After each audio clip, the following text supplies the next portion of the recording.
We want to give you this key to New York City to hang up near many of the other... Mayor Eric Adams presenting the key to the city to composer Andrew Lloyd Webber on Friday.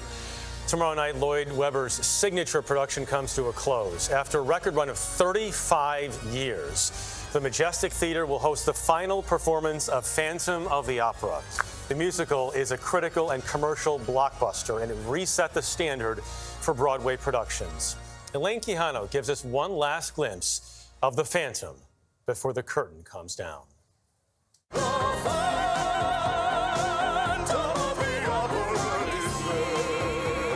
When Phantom of the Opera debuted at Broadway's Majestic Theater in 1988, American audiences had never seen anything like it. With a soaring score by Andrew Lloyd Webber and gloriously Gothic staging, the story centers on a disfigured, mask-wearing musical genius living in the Paris Opera House who becomes dangerously obsessed with a young soprano. Adam Feldman is the longtime theater critic of Time Out New York. It was a very lavish, very sumptuous production with a huge orchestra, a huge cast, huge costumes and sets. So as an audience member coming into it, even if you didn't necessarily even speak the language, you could still get a wonderful theatrical experience out of it. The show won 7 Tony Awards, including Best Musical. I thought it would run forever, and I'm sad about it. Open up your mind, let your Howard McGillin performed as the Phantom longer than any other actor in the show's history. More than 2,500 performances over the course of 10 years. The darkness of the music of the night. It's a challenge to play this role because it's physically and emotionally very, very intense. There's a lot of physical climbing of ladders backstage and dropping through trapdoors, but then there's this emotional intensity of the role that is exhausting, but thrilling at the same time. That intensity mesmerized theatergoers. In its 35-year New York run, Phantom sold some 20 million tickets, earning more than $1 billion. But when the pandemic shut Broadway down, the show never fully recovered. After its reopening in 2021, ticket sales waned. That, along with rising production costs, prompted the producers to announce its closure. This has kind of been my home away from home. It's a bittersweet moment for Alan Lampell, who fell in love with Phantom more than 3.5 decades ago. He's the production's head electrician and has kept a close watch over the lights and effects from day one, through more than 13,000 shows, 6 days a week. After all these years, how do you feel seeing the production? It's sad. It's sad to see it go. It's been such a big part of my life. What do you think you're going to miss the most? Taking care of the show. It really is a fine piece of art, and I've been blessed to have it in my hands for all these years. Grief and gratitude at having played a role in Broadway history. It changed my life, it changed my career. I'll forever have this as a part of my little legacy on Broadway. For CBS Saturday Morning, Elaine Quijano, New York. It's the longest running show on Broadway, opening in 1988. But the music of the night will soon be no more. The Phantom of the Opera has taken its final Broadway bow after close to 14,000 performances.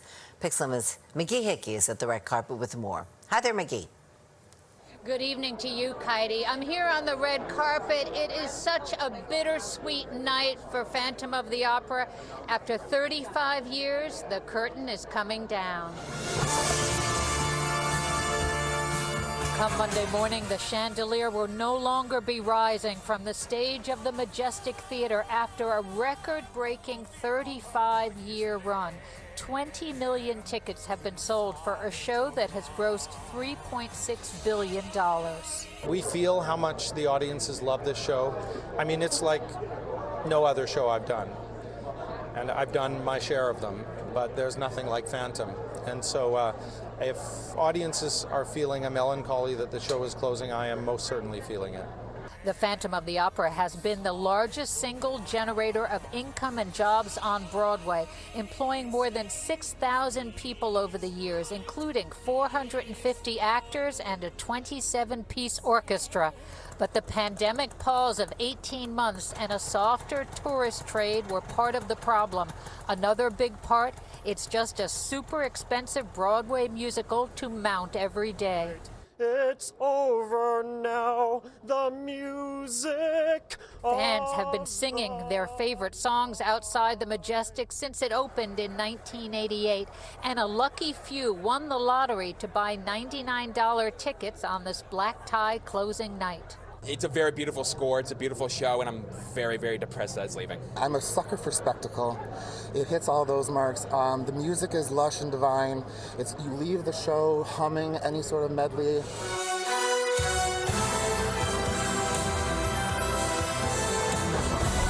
Well, I think it's going to come back.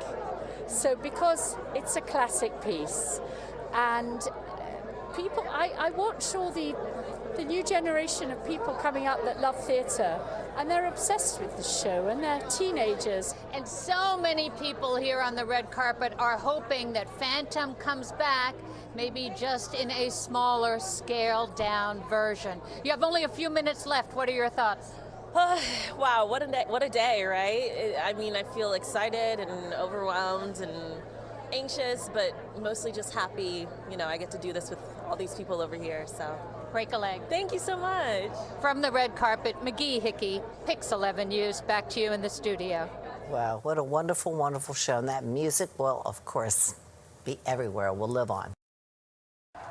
The curtain has closed on Phantom of the Opera at the Majestic Theater. It was the longest running show ever. Made more than $1 billion. It debuted in 1988. And New York Live's Joel Gargiulo was there.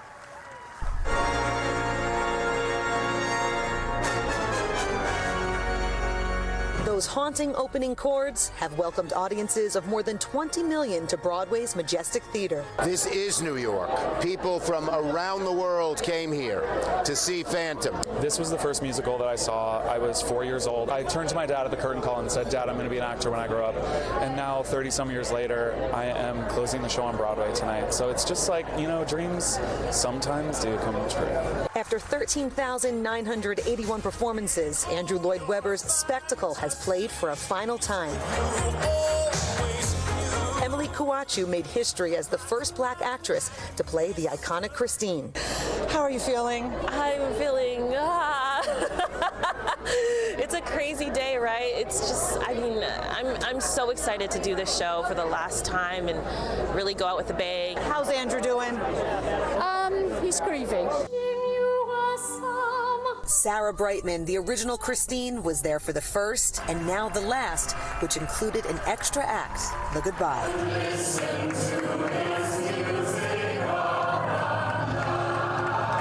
A roaring applause for the cast, the crew, that iconic chandelier, and Andrew Lloyd Webber, who dedicated the final performance to his late son. I haven't really prepared anything. I hope you won't mind if I dedicate this performance to my son. Now, will the Phantom return? So it's only a matter of time. Joel Gargiulo, Today in New York. That was a great story there from Joel.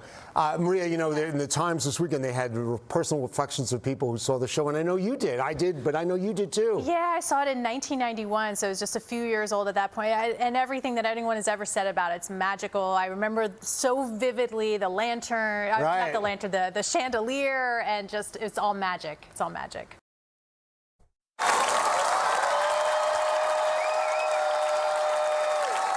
It was a bittersweet send-off at the Majestic Theater Sunday night as the curtain came down on the final performance of The Phantom of the Opera. The masterpiece's composer, Andrew Lloyd Webber, producers, cast, and crew receiving a tear-filled standing ovation. In the last few months, I don't think any of us thought that The Phantom would go out quite with the bang it has. I can't believe that this is the last time that we're going to see this piece. You know, this is a piece of history, and I feel honored to have been a part of it. Silently the senses Since its inception in 1988, the 7 Tony Award-winning Gothic love story set in 19th century Paris transfixes audiences. The grand, ornate set, the sweeping score, and spectacular performances leaves patrons electrified.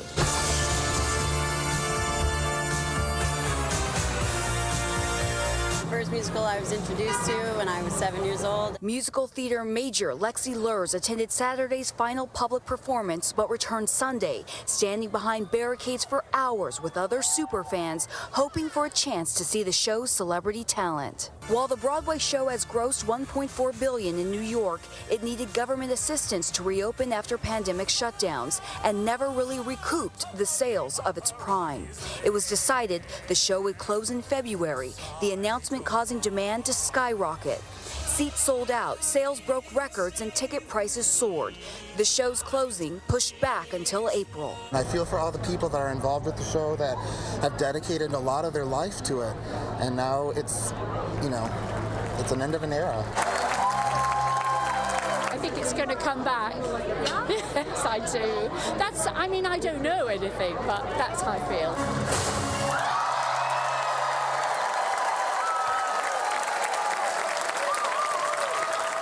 Producer Cameron McIntosh said during the closing that he's always asked if the Phantom is going to make a return. And he said all of the great Broadway shows usually come back. And this is one of the greatest. So it's just a matter of time. On Broadway, Ashley Rodriguez. Good Day, New York.